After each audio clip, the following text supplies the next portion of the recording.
Olá, pessoal, bom dia. O meu nome é Luciene Gimenez, eu sou psicóloga e esse é o nosso primeiro encontro de Freud com arte. Os encontros Freud com arte acontecem no terceiro sábado de cada mês, no horário das 10 ao meio-dia, e as pessoas que quiserem participar podem fazer as inscrições no site www.gimenezpc.com ou no e-mail psicologia.mentoria@gmail.com. O objetivo desses encontros é conhecer a obra de Freud por meio dos textos em que ele abordou a temática das artes, ou uma obra de arte, ou a vida de algum artista. Vamos começar com o primeiro trabalho escolhido se chama Sonhos e Delírios em Gradiva de Jensen. Esse texto é conhecido também como A Cura pelo Amor. A gente vai entender, mas no final da apresentação, por que esse texto ficou conhecido como A Cura pelo Amor. Bom, o nome Gradiva é o nome de um livro, de um romance, de uma história de amor, né? E uma história de amor com direito a final feliz. Freud leu esse livro por sugestão do Jung e o Freud ficou muito impressionado. Impressionado com o fato de que ele estava se dedicando a escrever a respeito da interpretação dos sonhos, do que os sonhos significavam, como interpretar um sonho. E ele encontra, então, no personagem principal desse romance, que a gente vai ver que se chama Harold, um exemplo ilustrado de como os sonhos simbolizam a realidade ou os desejos do que a pessoa está ali vivendo. Então, ele chega a enviar a interpretação que ele faz a respeito para o autor chamado Jensen. O autor fica muito lisonjeado, mas ele diz que não conhece nada a respeito de psicanálise e que nunca tinha lido nenhum texto do Freud. Cabe dizer que Freud tinha essa obra de arte, né, que é a que inspira o romance, que é um alto relevo. Ele tinha uma cópia dela no seu consultório e parte da história se passa na cidade de Pompeia, que é uma cidade que foi absolutamente destruída no ano de 79 por um vulcão chamado Vesúvio. Então, Freud tinha encanto pela história de Pompeia, ele comparava Pompeia ao mecanismo de repressão que muitas vezes existe, né? Em que com a repressão cobrimos com as cinzas da repressão muitas lembranças e histórias, e tinha também bastante admiração por essa obra de arte. Então, ele vai escrever esse texto, analisando esse romance.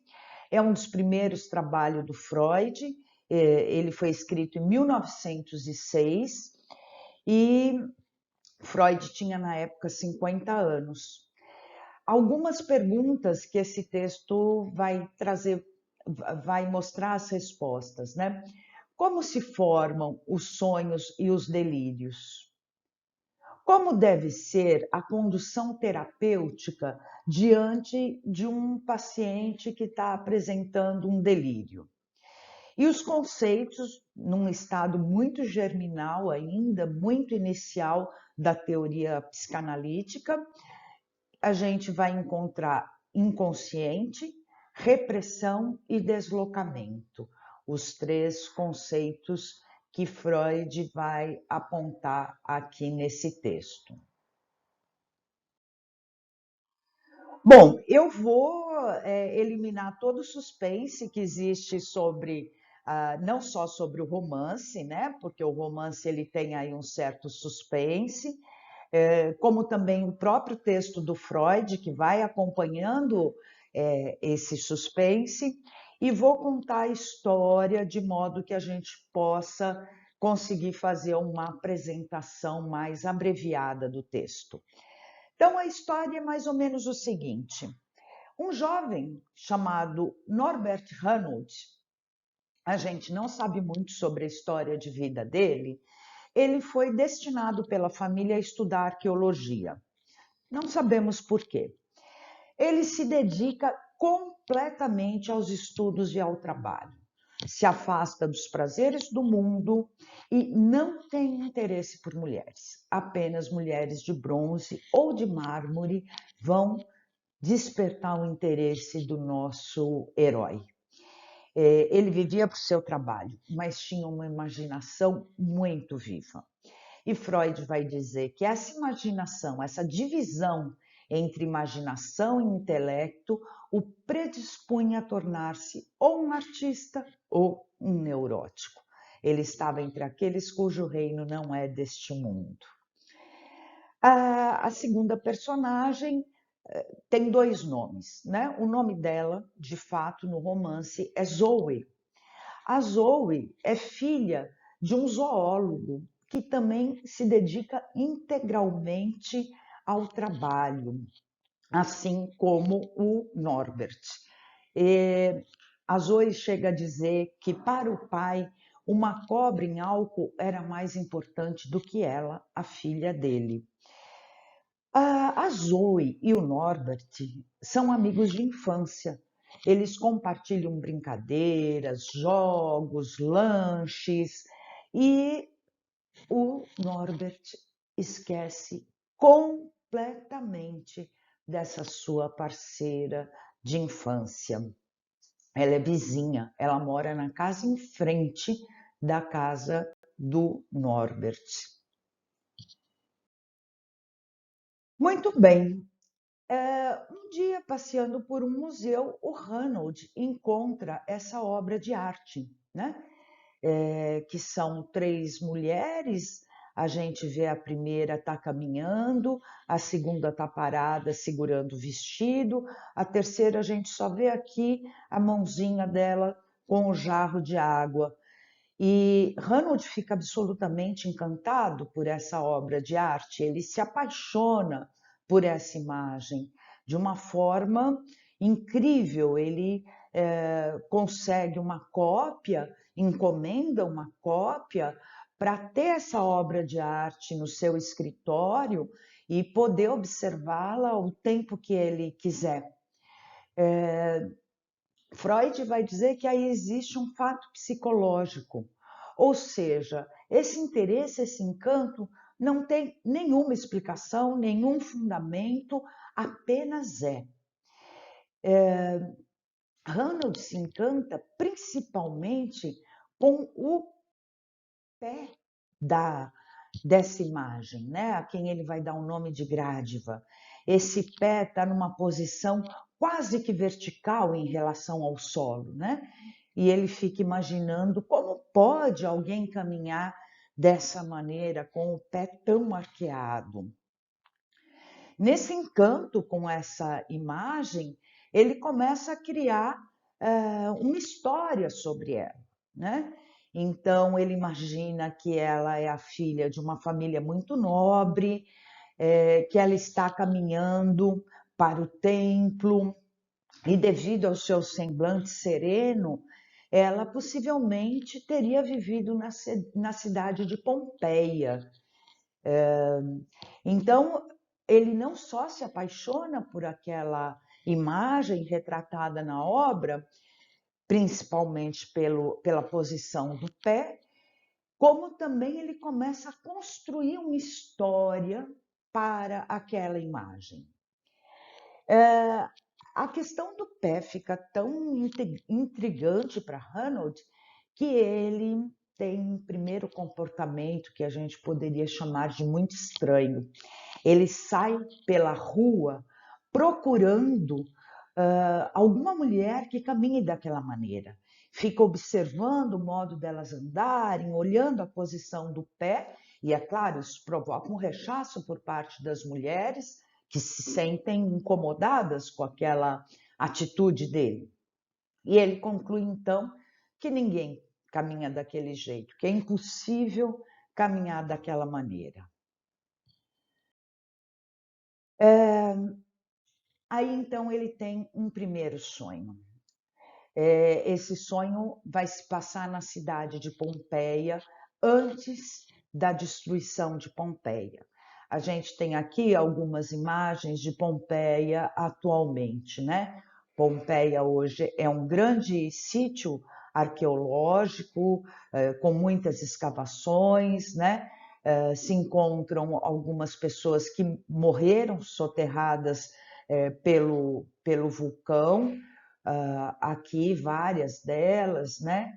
Uma rua de Pompeia, as pedras, enfim, uma cidade que foi absolutamente aniquilada, destruída repentinamente. Então, Ranald sonha que ele está em Pompeia no momento em que ocorre a destruição da cidade. De repente, no sonho, ele vê Grádiva perto dele, a uma pequena distância, caminhando. E ele então grita para tentar avisá-la do que vai acontecer. Ela não lhe dá atenção, caminha até o templo, se deita nas escadas do templo e vai ficando branca como mármore e é coberta pelas cinzas do vulcão. Muito bem, nesse sonho, Ranald então descobre o seguinte: Grádiva era uma pompeana e residia na cidade de Pompeia. E ele também.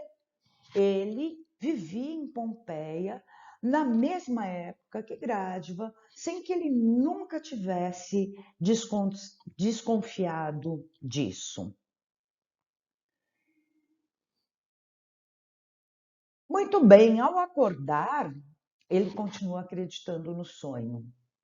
Depois de um certo tempo, ele admite que ele não viveu em Pompeia, mas Grádiva sim, e sofre com a morte dela como se realmente fosse alguém da sua convivência. Vai até a janela e vê um canário numa gaiola na janela da casa em frente. E olhando pela janela, ele vê Grádiva passando pela rua. Sim, Grádiva é Zoe, a sua amiga de infância, que mora na casa em frente, justamente onde está a gaiola com o canário. Mas ele não suspeita disso, e no romance também isso só vai ser esclarecido lá pelo final.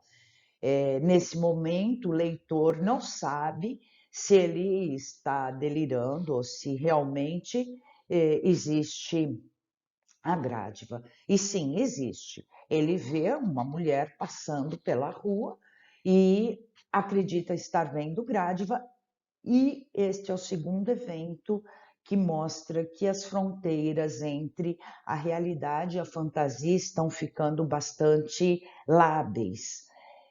A primeira foi quando ele saiu procurando as mulheres que tivessem o mesmo modo de caminhar que Grádiva, e agora ele sai com roupa de dormir, com pijama, pela rua, correndo para ver se encontra a Grádiva. E não encontra. Volta para o seu quarto e se sente um prisioneiro, como aquele canário que está na gaiola. Muito bem, ele decide então que ele vai viajar. Ele vai para a Itália para se sentir mais livre, né? E o Freud vai dizer: a decisão pela viagem é o ponto alto de resistência, porque, ainda que inconscientemente, ele sabia que Grádiva, a sua amiga de infância, morava na casa em frente e ele quer se afastar dela, porque se ele reprimiu essas lembranças, alguma razão existe. Portanto, há um ponto alto em que o erotismo vence, que é o fato dele ter saído na rua procurando mulheres que caminhassem como Grádiva na imagem. Então, aí o Freud vai dizer que esta luta entre a repressão e o erotismo vai dar origem ao sonho e posteriormente ao delírio. Existe aí um conteúdo reprimido. Todas as lembranças e sentimentos despertados pela amiguinha de infância, Ranald reprimiu. Possivelmente porque eram conteúdos carregados de erotismo. Ele não se permite sentir essas emoções. Então, ele reprime. Portanto, este conteúdo reprimido não quer ficar reprimido, ele quer vir à consciência.